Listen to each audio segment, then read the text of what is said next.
Jonah. Chapter 1.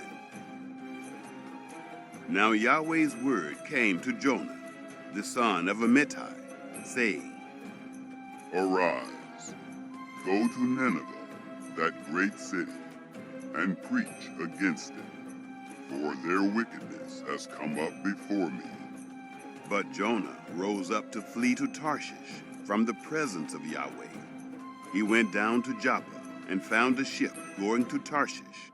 So he paid its fare and went down into it to go with them to Tarshish from the presence of Yahweh. But Yahweh sent out a great wind on the sea, and there was a mighty storm on the sea, so that the ship was likely to break up. Then the mariners were afraid, and every man cried to his God. They threw the cargo that was in the ship into the sea to lighten the ship.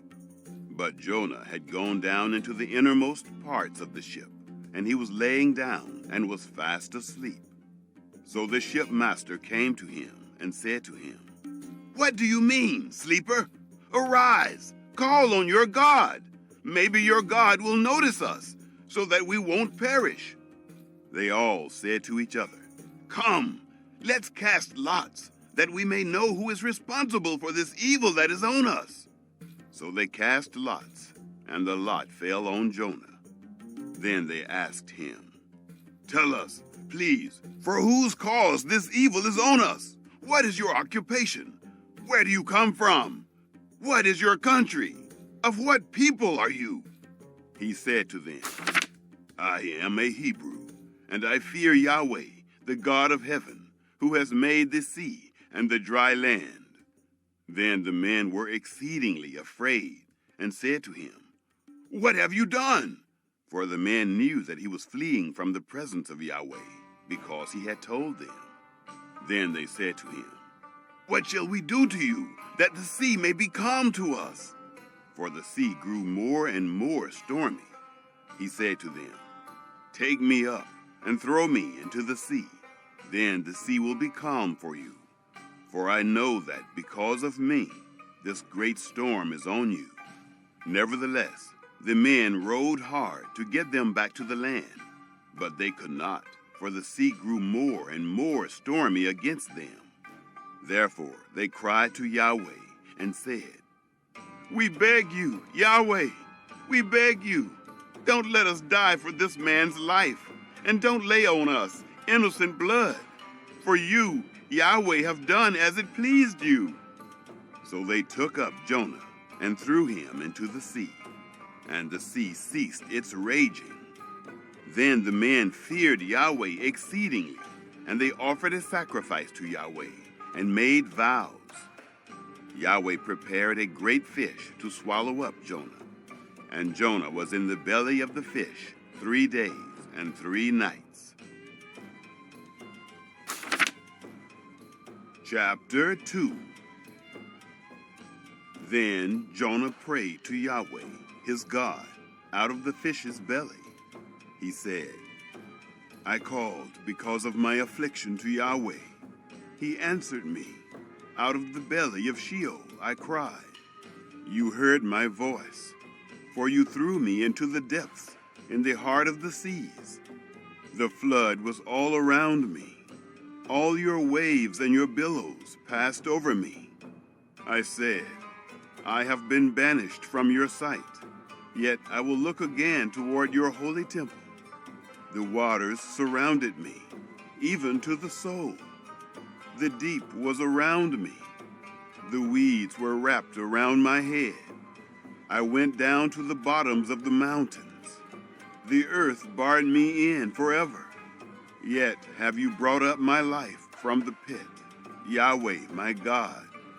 When my soul fainted within me, I remembered Yahweh.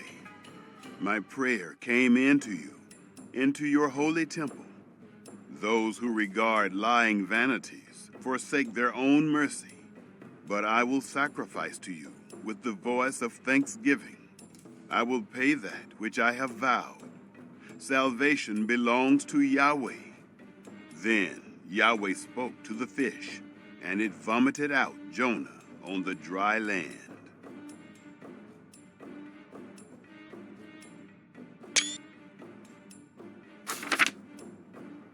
Chapter 3.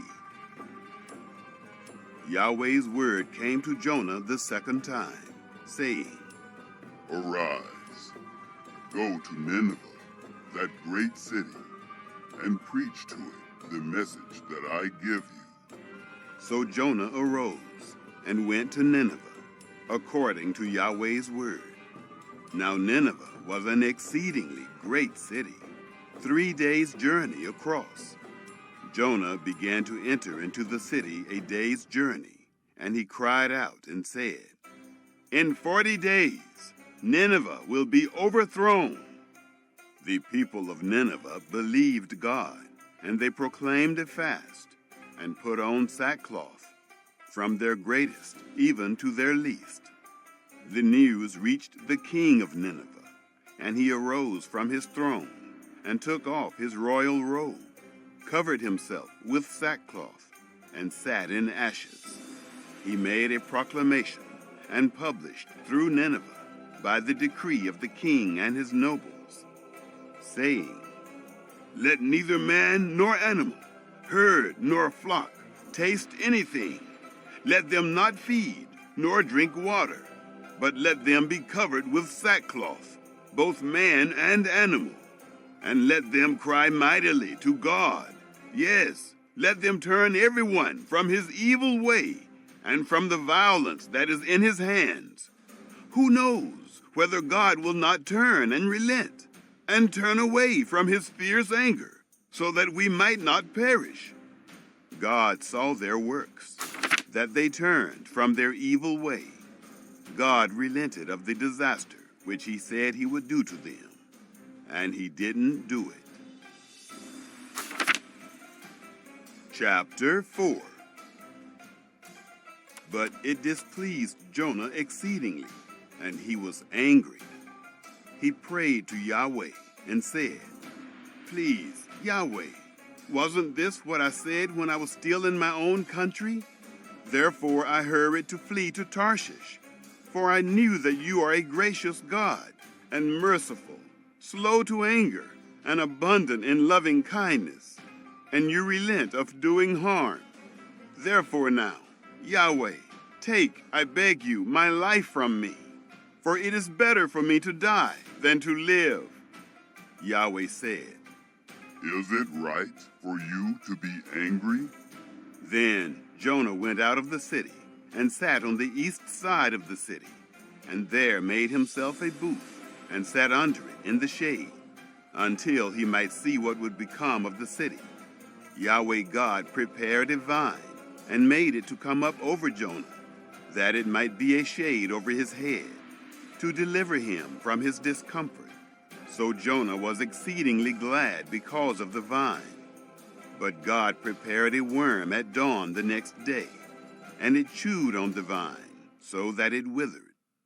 When the sun arose, God prepared a sultry east wind, and the sun beat on Jonah's head, so that he fainted, and requested for himself that he might die, and said, It is better for me to die than to live.